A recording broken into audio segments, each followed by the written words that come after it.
Hello, beautiful people. What's up, guys? Welcome back to the podcast, episode number 2 with your girl, Mommy So True. How are you doing? It's so good to be back and check in with my thrivers out there post narcissistic abuse, or maybe even just going through it right now. And you're here for encouragement, motivation, inspiration, somebody who, can really understand what you're really going through. I'm your girl. I am your girl. I've been there, I've done it, I've seen it, and I'm at the place where I can't unsee it. And that's probably where you're at. And I want to take a moment to just have a quick conversation with you, because I truly, truly believe with all of my heart, and I'm pretty sure that if you're listening to this, you're probably going to agree with this, because you've seen so much of this, you've witnessed so much of this darkness. And so I'm just going to say it. Flat out say it. I strongly believe that narcissists are more than disordered. Narcissists are linked to demons. Narcissists are possessed demonically. Narcissism is more than just having some disorder. I mean, those of us who are here, we've witnessed it.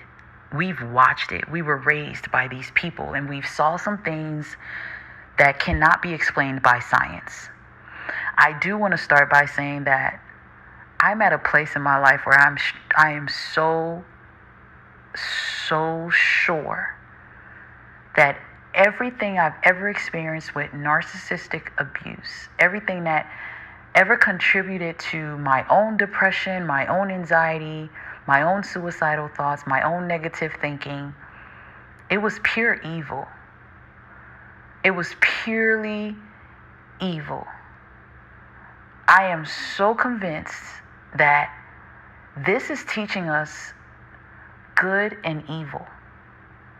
The world we live in, it comes down to those two things, good and evil.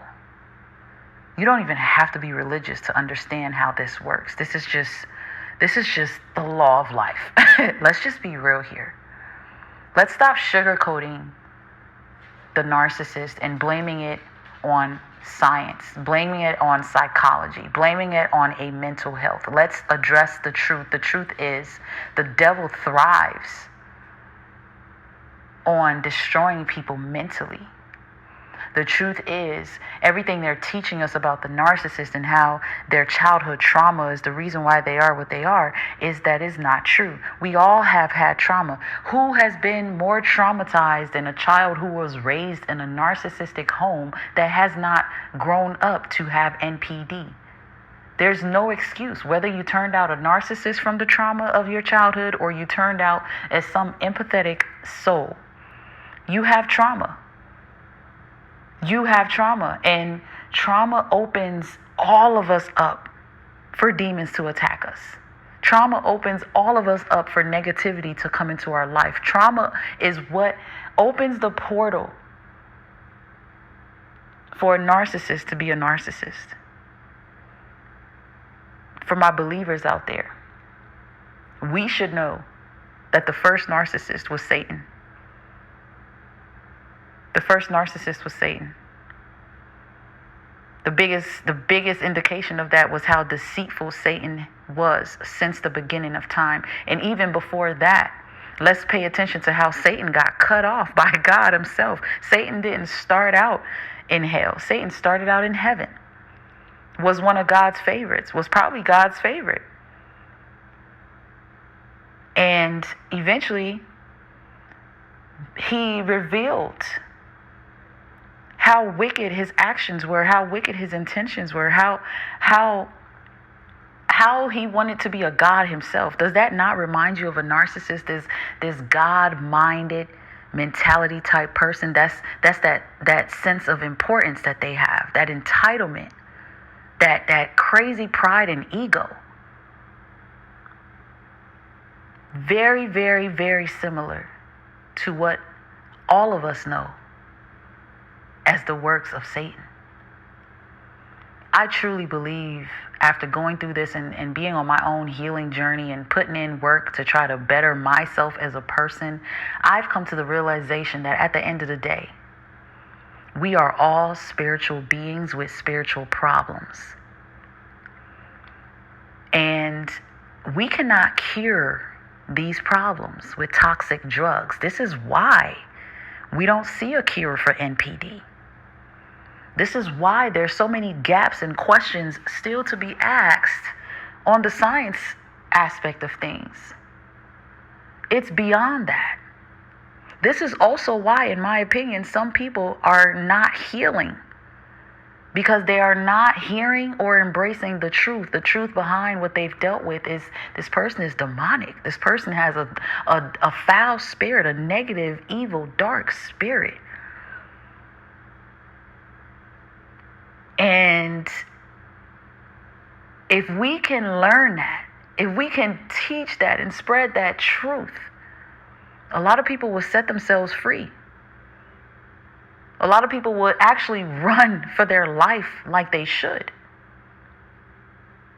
A lot of people will grow spiritually and start to recognize exactly what they're dealing with, because you're dealing with a liar, a deceiver, a murderer. They'll kill. They'll steal. They'll destroy. This is spiritual warfare.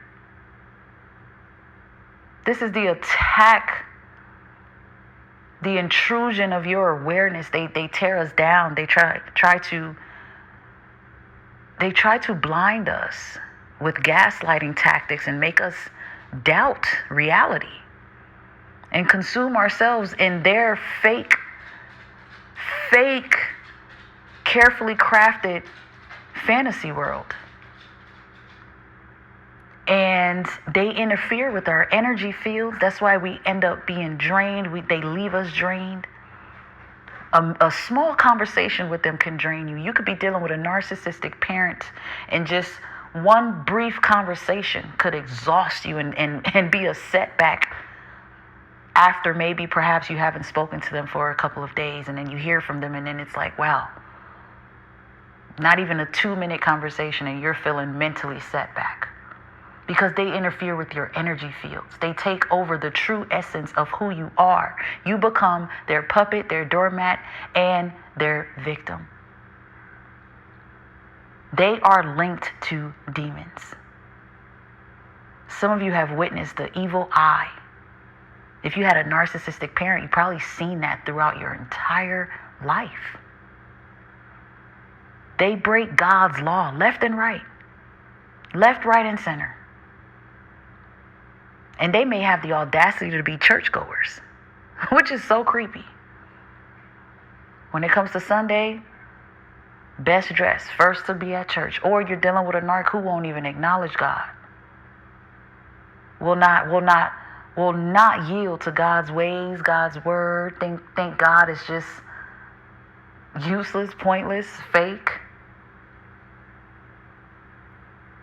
Some really feel very high and mighty and will come off as if they want to be worshipped, like they are God themselves. They do not respect God's law of love, trust, faithfulness, humility, wisdom. They don't care. They will murder, they will steal, they will rob, they will destroy. People that have done nothing but, that have been nothing but good to them, they will destroy. The way they hate you The way they treat you with hatred is almost inhuman. They treat you with so much hatred. They do the most craziest, devilish things. It's almost like they're telling you they hate God. They hate you for loving God. They might hate God but never admit it. Deep down inside, they may be so mad at God that might be linked to why they opened themselves to demonic entities in the first place. But part of their deception is they will try to pretend, they'll continue to go to church, they'll act holy. But God doesn't live inside that heart. They'll use words loosely. I love you. They'll say God. They might even attempt to pray. I know some narcs who do it all. I also know some narcs who cannot pray, can't even open their mouths to tap into the spiritual realm because they know their actions are evil. And they can't even allow themselves to tap into a holy place. My goodness. If you become real close to God, you notice things differently.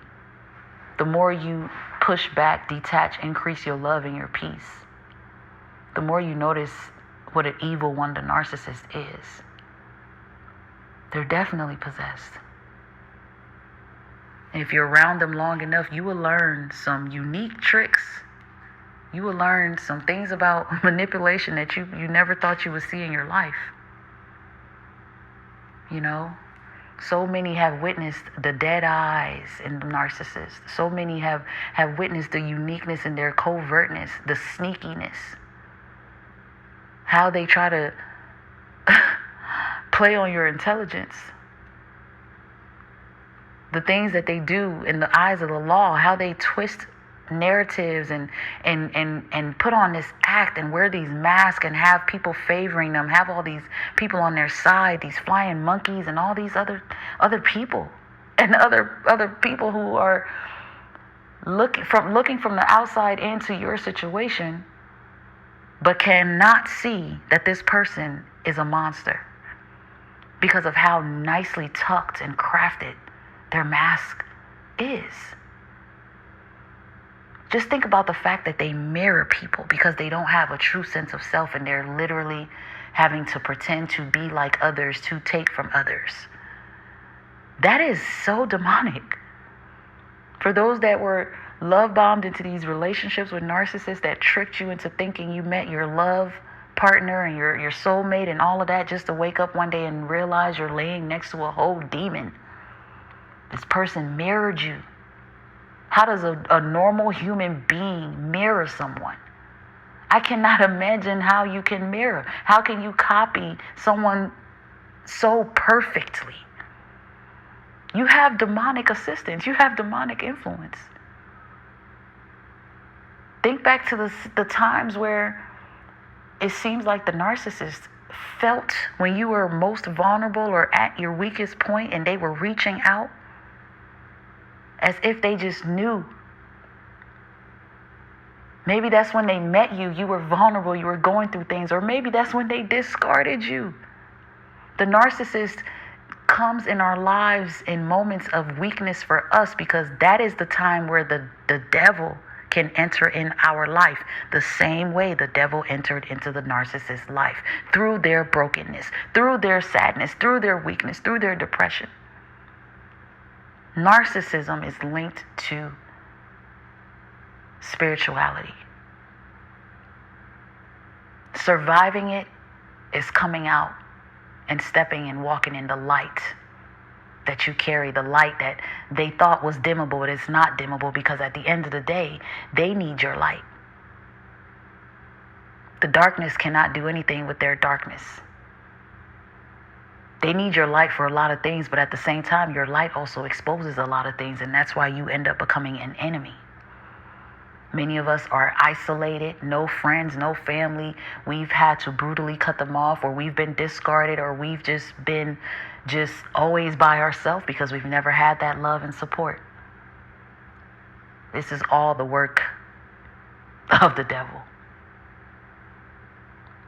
the smearing of your name, the fact that they have the ability to convince people to steal important relationships from your life, like your children, how they're able to mesmerize people with their fake charm. Just think about it. How super brilliant they are with acting. They'll put on a straight face and lie and really actually believe their lies. The worst part about it is the narcissist actually never wins. They don't think they're winning because they are under influence and they don't even know. They don't even understand why they lie so much, why they take things so far. Sometimes they do things so bad and drastic impulsively, and then they sit back and they're in shock because they realize that they went too far and it's too late. That is a demon driving that narcissist. This is why I truly believe there is some deep sense of deliverance here. And I ain't even really talking about the deliverance where they need to go in somebody's church and get water thrown on them. And no, I'm talking about truly allowing their heart to be softened by God. That means surrendering. That means letting go of the worldly way of looking at life. Allowing God to heal the pain that's inside of them. Some of them can't do that because they've done so much. They've chosen wickedness so much. At this point, they're just a reprobate mind. God don't even want anything to do with them. And so they're stuck in their dysfunction and they're spiraling out of narcissistic control. So they're aging poorly. Life is just not elevating for them. They may think they're doing good because they're delusional. But when you really look deep inside of their life, there's nothing there. It's just chaos, lies, drama, secrets, darkness, infidelity. So many broken relationships, so many burned bridges. My goodness. Every survivor gets to a point where they go to God. Some of us, we've never been this eager to get to know God, get closer to God, understand God like we are now because we've survived this and we're surviving this because we've literally ran for our lives and we've probably escaped the hands of the devil because we literally have dealt with the devil. There's no more sugarcoating it. It just is what it is. And this is my experience, my truth. And you may resonate. It may give you something to think about. But share your thoughts, Reach out. Email me at mommysotrue@gmail.com if there's something if you'd like to connect and share something with me about this discussion on this episode today. Thank you for listening to the podcast. I'm hoping to see you back again as we continue this journey as thrivers and warriors post-narcissistic abuse. Until next time, beautiful people, stay blessed and stay true.